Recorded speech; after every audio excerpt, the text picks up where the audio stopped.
Hello everyone, welcome to our daily 20 dose series. इस series में हम डेली के 20 क्वेश्चन करते हैं जो आपके साइकोलॉजिकल नॉलेज को बढ़ाते हैं और एग्ज़ाम में हेल्प करते हैं। तो शुरुआत करते हैं आज के 20 क्वेश्चनों की बिना किसी देरी के। Let's start. फर्स्ट क्वेश्चन है, बच्चे को सक्रिय दुनिया की अपनी समझ का निर्माण करते हैं, एक बयान के लिए जिम्मेदार ठहराया। यानी ये कथन है कि बच्चे हैं वो अपनी दुनिया में सक्रिय रूप से समझ का निर्माण करते हैं। समझ के निर्माण की बात की गई है और सक्रिय रूप से करते हैं। तो ये किसने बताया था? प्याजे, कॉलर, पावलोव या फिर स्किनर? तो जब इस कथन की बात आती है कि बच्चे सक्रिय रूप से ज्ञान का निर्माण करते हैं, तो ये संज्ञानात्मक थ्योरी के अंतर्गत किसने बताया था?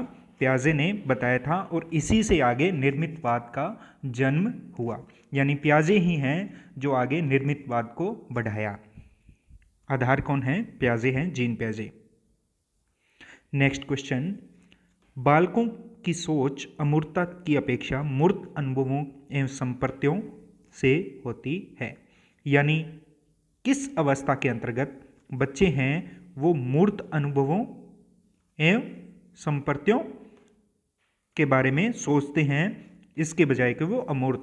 तो अमूर्त तो होती है जो जीन प्याजे ने जो थ्योरी दी थी संज्ञानात्मक विकास की, तो उसके अंतर्गत जो फोर्थ स्टेज थी उसमें अमूर्त संपर्त्य आते हैं। लेकिन उससे पहले जो थर्ड नंबर की थी उसके अंतर्गत क्या आते हैं? जो कॉन्क्रीट हैं उस प्रकार के अनुभव आते हैं, यानी मूर्त अनुभव आते हैं, संपर्त्य आते हैं। और जो किस स्टेज में थी?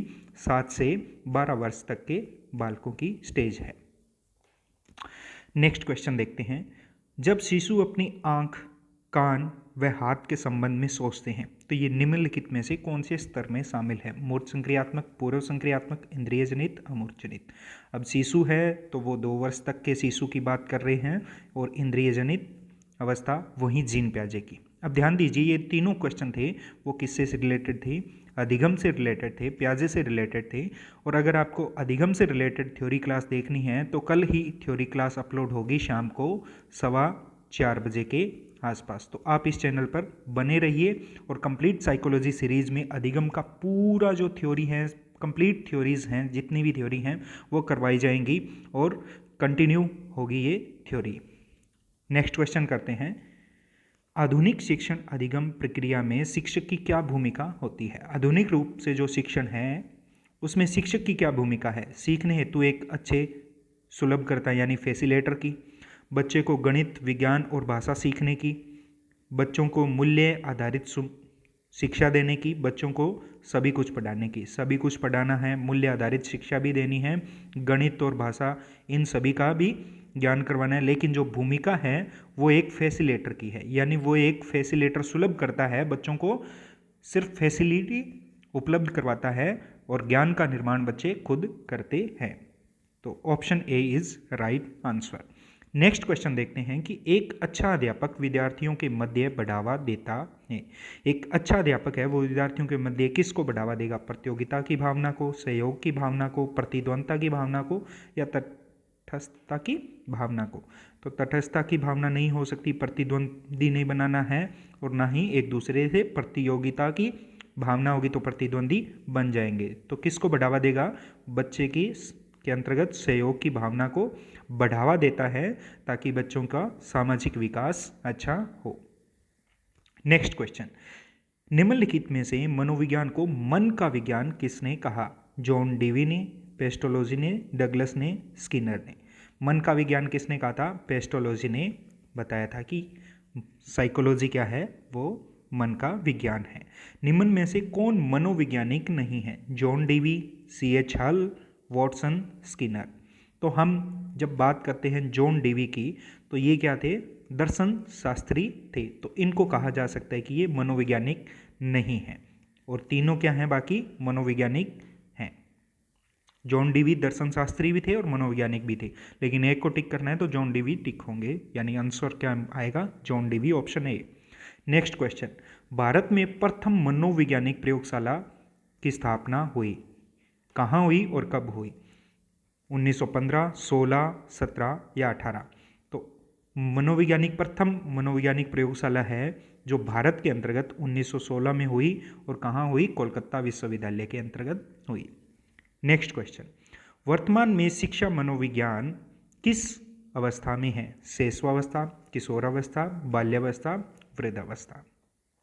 मनोवैज्ञानिक मानते हैं कि अभी तक शिक्षा मनोविज्ञान की प्रगति है, विकास है, वो कहाँ तक हुआ है? शैशवावस्था तक हुआ है, आगे इसका विकास होना बाकी है, तो answer is a. Next question, शैशवावस्था के लिए उत्तम शिक्षण विधि है। शैशवावस्था में किस विधि द्वारा शिक्षण करवाया जा सकता है? मोंटेसरी, किंडरगार्टन, या फिर खेल विधि, या फिर ये सभी।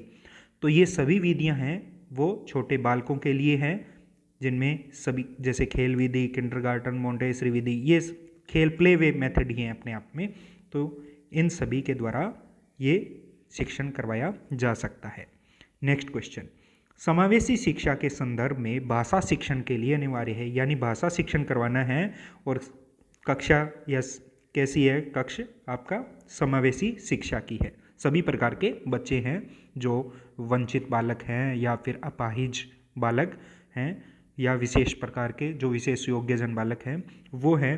तो इनमें किस प्रकार की अनिवार्य है, किस प्रकार की गतिविधि है कि विभिन्न प्रकार की गतिविधियों का उपयोग कर सकते हैं, बल्कि व्याकरणिक जो संकल्पनाएं हैं इनका अधिकाधिक अभ्यास करवा सकते हैं, यानी व्याकरण का अभ्यास कराना, या फिर एकांकी शिक्षण में सभी की भागीदारी, या फिर भाषा कौशलों का उपयुक्त अभ्यास, कि भाषा कौशलों का उपयुक्त अभ्यास कराना है, एकांकी शिक्षण करवाना है, या फिर व्याकरण का अधिक अभ्यास करवाना है, या फिर विभिन्न प्रकार की गतिविधियाँ। जब समावेशी शिक्षा है तो सिर्फ एक गतिविधि के द्वारा नहीं करवाया जा सकता है, इसमें विभिन्न प्रकार की गतिविधियों को शामिल करना पड़ेगा। Answer option a. Next question, अभिप्रेरणा के लिए अक्सर रेगिस्तान शब्द का प्रयोग किया जाता है, यानी कौन से शब्द का प्रयोग किया जाता है? संवेग, भावना, आवश्यकता, प्रत्यक्षीकरण। तो अभिप्रेरणा क्या है? अभिप्रेरणा के लिए आवश्यकता शब्द का अधिक उपयोग किया जा सकता है, यानी अभिप्रेरणा की जगह आवश्यकता की जो शब्द है, आवश्यकता शब्द, इसका उपयोग किया जा सकता है। नेक्स्ट क्वेश्चन देखते हैं, जर्मनी के लिप्जिंग विश्वविद्यालय जहां प्रथम मनोवैज्ञानिक प्रयोगशाला 1879 में स्थापित की गई, वर्तमान में नाम है, यानी जो पहले लिप्जिंग विश्वविद्यालय था उसका अब क्या नाम है जहां पर प्रथम मनोवैज्ञानिक प्रयोगशाला स्थापित की गई? कार्ल मार्क्स विश्वविद्यालय, हार्वर्ड विश्वविद्यालय, साइकोलॉजिकल इंस्टीट्यूट, या फिर इनमें से कोई नहीं। तो याद रखना अब इसका नाम है कार्ल मार्क्स विश्वविद्यालय, Karl Marx university. Next question, B F. Skinner का टेंटोफोन किसका आंकलन करता है? मानसिक स्तर का, व्यक्तित्व का, अधिगम स्थानांतरण का, या फिर इन सभी का? तो टेंटोफोन किसका आंकलन करता है? व्यक्तित्व का। नेक्स्ट क्वेश्चन, मैकडूगल ने अपनी पुस्तक आउटलाइन ऑफ साइकोलॉजी में किस शब्द की कड़ी आलोचना की है? तो आउटलाइन ऑफ साइकोलॉजी जब आई थी बुक, तब साइकोलॉजी को यानी मनोविज्ञान को किसका विज्ञान मानते थे? चेतना का विज्ञान मानते थे, और इन्होंने चेतना वर्ड की सबसे ज़्यादा आलोचना की थी। नेक्स्ट क्वेश्चन, आरपीएम यानी रेनवे का प्रगतिशील सांचा परीक्षण जो है वो किस प्रकार के परीक्षण का उदाहरण है? मौखिक आईक्यू का, संस्कृति मुक्त आईक्यू का, या फिर गैर सामूहिक आईक्यू का, या फिर व्यक्तित्व का? तो किस प्रकार का उदाहरण है? ये है एक संस्कृति मुक्त परीक्षण है। क्या है ये? संस्कृति मुक्त बुद्धि का परीक्षण है। काफ़ी बार क्वेश्चन आता है वो। नेक्स्ट क्वेश्चन इज, काम की प्रवृत्ति पर सबसे अधिक बल किस मनोवैज्ञानिक ने दिया? स्किनर, फ्रायड, हर्गटी, या फिर थ्रस्टन? तो काम की प्रवृत्ति पर जो एक थ्योरी आती है साइकोसेक्सुअल, वो किसकी थी? सिगमंड फ्राइड की थी। तो सबसे ज़्यादा किसने जोर दिया था? वो सिगमंड फ्राइड ने। नेक्स्ट क्वेश्चन, जब बालक की परीक्षा के द्वारा मापी हुई योग्यता का सही मूल्यांकन में स्थायित्व होता है तो उस परीक्षा को क्या कहते हैं, यानी वो कौन सा गुण है? जब बालक के द्वारा परीक्षा दे दी उसने, उसको हम कितनी भी बार मूल्यांकन करें, उस टेस्ट का कितनी भी बार मूल्यांकन करें, जांचें, तो उसके नंबर 1 से रहने चाहिए, स्थायित्व होना चाहिए, ना कि घटे या फिर बढ़े, नंबर उतने ही रहने चाहिए उस टेस्ट के। तो इस विशेषता को क्या कहते हैं? वैधता, वस्तुनिष्ठता, विश्वसनीयता या कोई नहीं। तो इस विशेषता को बोलते हैं वस्तुनिष्ठता, ऑब्जेक्टिविटी। नेक्स्ट क्वेश्चन, निम्नलिखित में से कौन सा अवलोकन गार्डनर की बहुबुद्धि सिद्धांत का समर्थन करता है? गार्डनर ने जो सिद्धांत दिया था बहुबुद्धि, मल्टीपल इंटेलिजेंस थ्योरी, जिसमें 9 प्रकार की बुद्धि बताई थी, यानी बुद्धि 9 प्रकार की होती है। मस्तिष्क के एक भाग में, ऑप्शन ए, मस्तिष्क के एक भाग में हुई क्षति केवल एक योग्यता को प्रभावित करती है, न कि संपूर्ण मस्तिष्क को। बुद्धि विश्लेषणात्मक, रचनात्मक एवं व्यवहारात्मक बुद्धियों के बीच अंतःक्रिया है, तो इस प्रकार की नहीं, कोई बुद्धि नहीं बताई थी विश्लेषणात्मक, रचनात्मक और अंतःक्रिया के बारे में से संबंधित नहीं है। विभिन्न बुद्धियों अपने स्वरूप का पदानुक्रमात्मक है। अनुदेशों को तैयार करते समय शिक्षक को शैक्षणिक खोज के किसी विशिष्ट सिद्धांत की अनुपालना करनी चाहिए।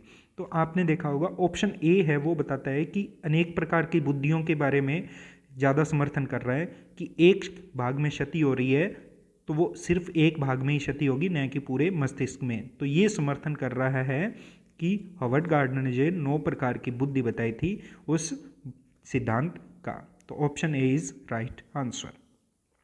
नेक्स्ट क्वेश्चन, मनोविज्ञान के संबंध में क्रो एंड क्रो की क्या परिभाषा थी?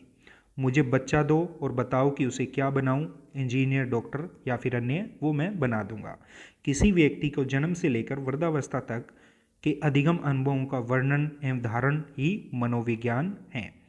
मनोविज्ञान आचरण एवं व्यवहार का यथार्थ विज्ञान है। मनोविज्ञान शिक्षा का आधारभूत विज्ञान है। ध्यान दीजिए, मनोविज्ञान शिक्षा का आधारभूत विज्ञान है। ये किसने कहा था? शिक्षा का आधारभूत विज्ञान है, ये स्किनर ने कहा था। स्किनर ने परिभाषा दी थी।